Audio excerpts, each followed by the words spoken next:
ইলিশ মাছ কলা দিয়ে সরিষা দিয়ে কীভাবে রান্না করতে হয় দেখুন আপনারা। ইলিশ মাছ কেটে ধুয়ে পরিষ্কার করে নিয়েছি, তারপর হলুদ মরিচ লবণ দিয়ে মেখে 10 মিনিট রেখে দিয়েছি। ম্যারিনেট করে রেখে দিলে মাছের মধ্যে মশলাপাতি ঢুকে গেল। এখানে আমি কলা কেটে জলে ভিজিয়ে হলুদ দিয়ে ধুয়ে নিয়েছি। হলুদ দিয়ে ধুয়ে নিলে কলা কষটা চলে যায়। এখানে আমি ফ্রাই প্যান দিয়ে দিয়েছি। এখন চুলা ধরিয়ে দেবো। 1 টেবিল চামচ তেল দিয়ে দিলাম চুলায়। মাছ ভাজা দিয়ে দেবো।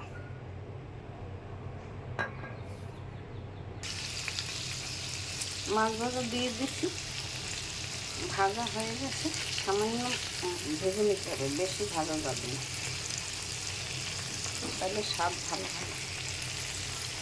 এখন আমি ফিরে দিচ্ছি।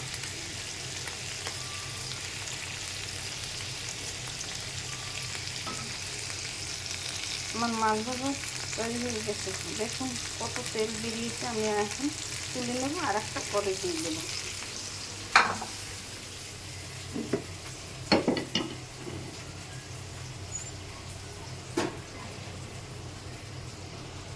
এক টেবিল চামচ তেল দিয়ে দিলাম। আমি অন্যরকমভাবে সরিষা ইলিশ রান্না করবো। এখন একটু পেঁয়াজ আর আদা দিয়ে দিলাম।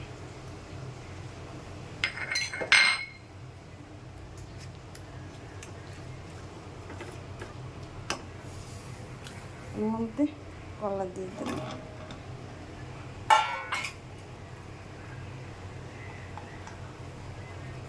আধা চামচ হলুদের গুঁড়ি দিয়ে দিলাম।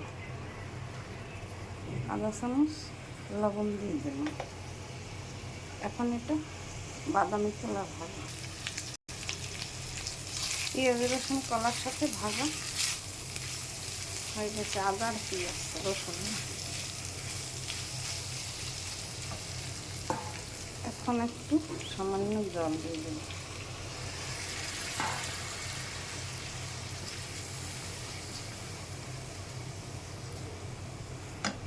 জলের মধ্যে আধা চামচ হলুদের গুঁড়ি দিয়ে দিলাম।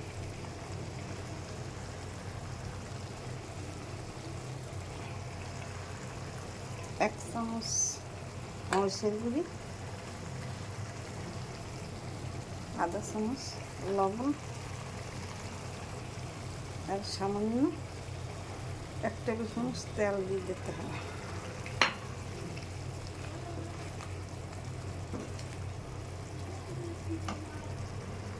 এর মধ্যে সরিষা, নারকেল আর জিরা গুঁড়ি 1 চামচ করে দিয়ে দিয়েছি।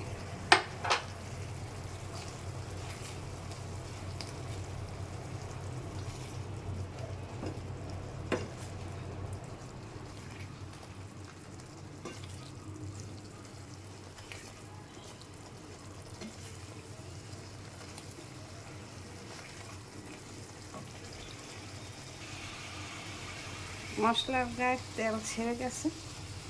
এখন মাছ দিয়ে দেব।